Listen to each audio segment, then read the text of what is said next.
नफरती सोच के व्यक्ति पर लगातार सवाल उठ रहे हैं, इसकी मंशा पर सवाल उठ रहे हैं और ये बार बार ऐसे भड़काऊ बयान दे रहा है जिससे ये सुर्खियों में बना रहे।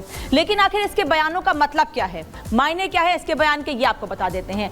मौलाना तौकीर रजा ने एक बार फिर विवादित बयान दिया है जो सोशल मीडिया से लेकर कई जगह पर सवालों के घेरे में है।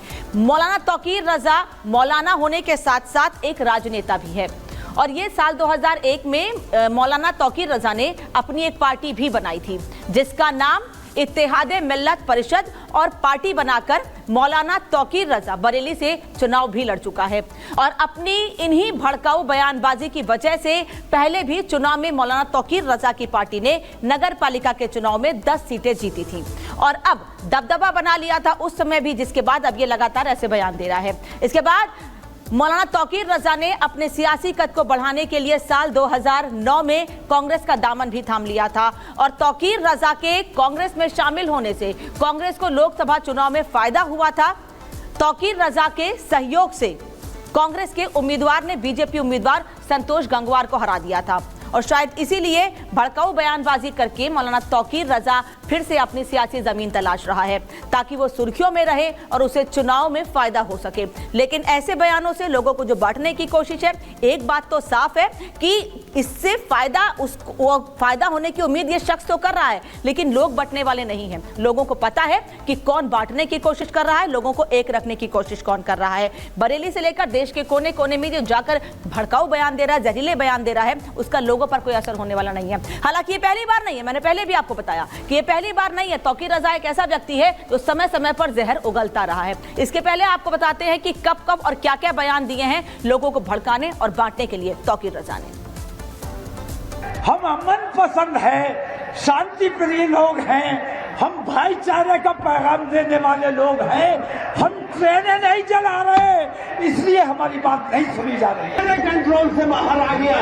जिस दिन मेरा कंट्रोल इन नौजवानों पर से खत्म हो गया, मुझसे बहुत लोग कहते हैं मियां तुम तो बुज़दिल हो गए, तुम तो कुछ करना ही नहीं चाहते, लेकिन मैं कहता हूँ तो पहले मैं मरूंगा, बाद में तुम्हारा नंबर है। मुझे उस वक्त से डर लगता है जिस दिन मेरा ये नौजवान कानून अपने हाथ में ले लेगा। जिस दिन ये नौजवान बेकानून हो गया और कानून अपने हाथ में लेने पर मजबूर हो गया तो तुम्हें हिंदुस्तान में कहीं पनाह नहीं मिलेगी। अग्निपथ, और जब तूने नाम अग्निपथ रख दिया तो आग तो लगनी ही थी। अपनी इस खोखली सोच को मजबूत करने के लिए तौकीर रजा लोगों के बीच जाकर भड़काऊ बयान देता है जिससे कि लोगों में गलत मैसेज जाए, लोग भड़के और आपसी सामंजस्य या भाईचारा खराब हो। लेकिन इस पर बीजेपी के नेता भी हमलावर है। लेकिन आपको ये बताते हैं कि तौकीर रजा के बयानों की फहरिस्त इतनी ही नहीं है। तौकीर रजा ने ऐसे ऐसे बयान कब दिए हैं ये भी आपको बता देते हैं, क्योंकि जब से ये व्यक्ति राजनीति में सक्रिय है तब से लगातार ये लोगों को ऐसे ही उकसाने की कोशिश कर रहा है। सबसे पहले साल 2017 में तौकीर रजा ने हिंदुओं को धमकी देते हुए बड़ा बयान दिया था और उसने ये कहा था कि अगर मुसलमानों को कानून हाथ पर लेने को मजबूर किया गया तो हिंदुओं को भारत में छिपने की जगह कहीं नहीं मिलेगी। आप समझिए सीधे सीधे कैसे लोगों को बांटने की कोशिश कर रहा है ये आदमी। 14 दिसंबर 2019 को देश भर में सीएए के खिलाफ चल रहे प्रोटेस्ट के दौरान भी तौकीर रजा ने विवादित बयान दिया था। मौलाना तौकीर रजा ने कहा था कि हिंदुस्तान की हुकूमत ने नागरिकता संशोधन बिल वापस नहीं लिया तो गलियों में खून बहेगा, सबसे पहले वो गोली खाएंगे और दंगे फसाद हो जाएंगे। मतलब अपने आप को ये शहीद दिखाकर लोगों को भड़काने की कोशिश कर रहे थे कि हम भी सड़कों पे उतरेंगे और हम भी लोगों के साथ उतरेंगे, अगर हमें गोली लगती है तो दंगे होंगे और गलियों में खून बहेंगे। जून 2022 में मौलाना तौकीर रजा ने प्रधानमंत्री नरेंद्र मोदी पर विवादित टिप्पणी की थी। तौकीर रजा ने कहा था कि नरेंद्र मोदी कलयुग के धृतराष्ट्र बनकर बैठे हैं और उनके शासन में मुसलमानों को परेशान किया जा रहा है। इतना ही नहीं, पिछले साल 12 मार्च 2023 को मौलाना तौकीर रजा ने हिंदू राष्ट्र के जवाब में भारत को मुस्लिम राष्ट्र बनाने की मांग तक कर दी थी। तौकीर रजा ने कहा था कि अगर भारत के मुसलमान मुस्लिम राष्ट्र की मांग करने लगे तो फिर समझो आगे क्या होगा। इसके बाद ज्ञानवापी का मामला सामने आता है। ज्ञानवापी मुद्दे पर भी तौकीर रजा ने भड़काऊ बयान देने शुरू कर दिए थे। पिछले साल दिसंबर 2023 में तौकीर रजा ने मोदी सरकार को चेतावनी देते हुए कहा था कि सरकार हर मस्जिद को मंदिर बनाना चाहती है और इसके गंभीर परिणाम होंगे। अब इस साल की बात कर लेते हैं। इस साल जुलाई के महीने में तौकीर रजा ने ऐलान किया था कि वो हिंदू लड़कियों का मुस्लिम लड़कों के साथ निकाह कराएगा और धर्मांतरण को जायज भी बताया था। हालांकि इस पर बवाल होने पर अपनी बात से पीछे हट गया था। फिर अभी इसी महीने की बात करें तो इसी महीने 4 सितंबर को तौकीर रजा ने बयान दिया कि आरएसएस आतंकी संगठन है और आरएसएस बजरंग दल और वीएचपी पर बैन लगना चाहिए। वहीं अब तौकीर रजा कह रहा है कि भीड़ तुम्हारे सामने आए तो उसमें से किसी एक को पकड़ लो और इतना मारो जब तक वो मर ना जाए।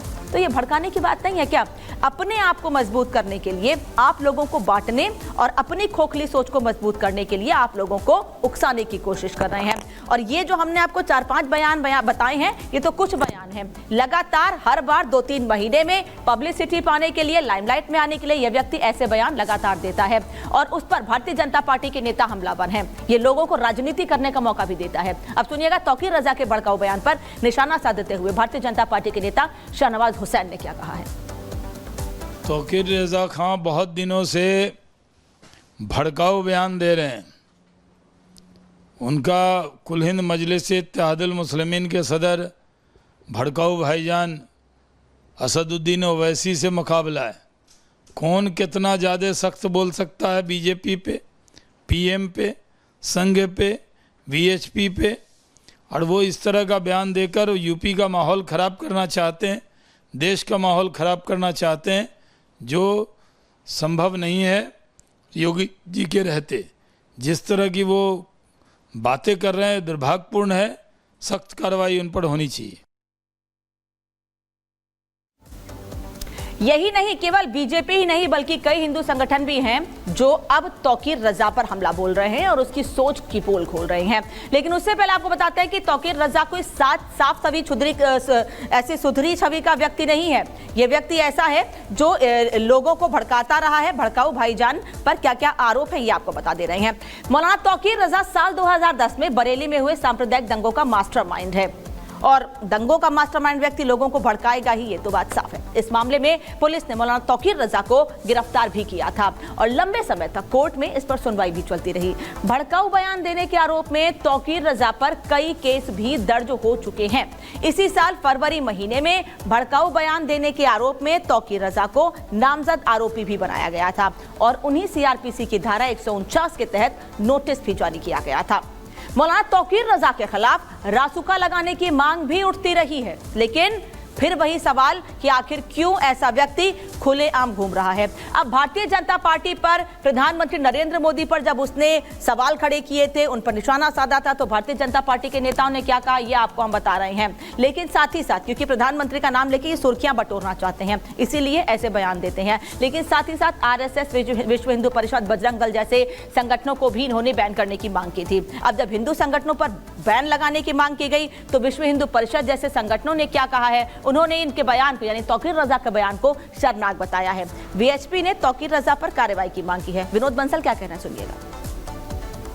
जो जिन्ना नहीं कर पाया वो ये मौलाना करना चाहता है, ये बेहद दुर्भाग्यपूर्ण है।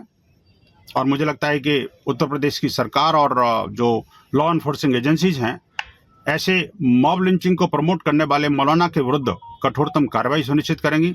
और समाज को भी सचेत रहना होगा ऐसे मौलानाओं से, खासकर मुस्लिम समाज को, कि क्या वो अपने बच्चों को बारूद कमर में बांध करके विस्फोट करने के लिए इन मौलानाओं के हाथ छोड़ना चाहते हैं। तो एक तरफ बीजेपी पर, प्रधानमंत्री पर, मुख्यमंत्री पर यह व्यक्ति हमलावर है, लेकिन उत्तर प्रदेश के मुख्यमंत्री योगी आदित्यनाथ अलग ही उन्होंने लोगों को मैसेज देने की कोशिश की है, पूरी तैयारी कर रखी है उत्तर प्रदेश को लेके कि क्राइम मुक्त उत्तर प्रदेश होगा और उस पर अमल करते दिखाई भी दे रहे हैं। लेकिन कई लोग ऐसे भी हैं कि अपराध मुक्त उत्तर प्रदेश पर भी सवाल खड़े कर रहे हैं। बात उसी की करते हैं।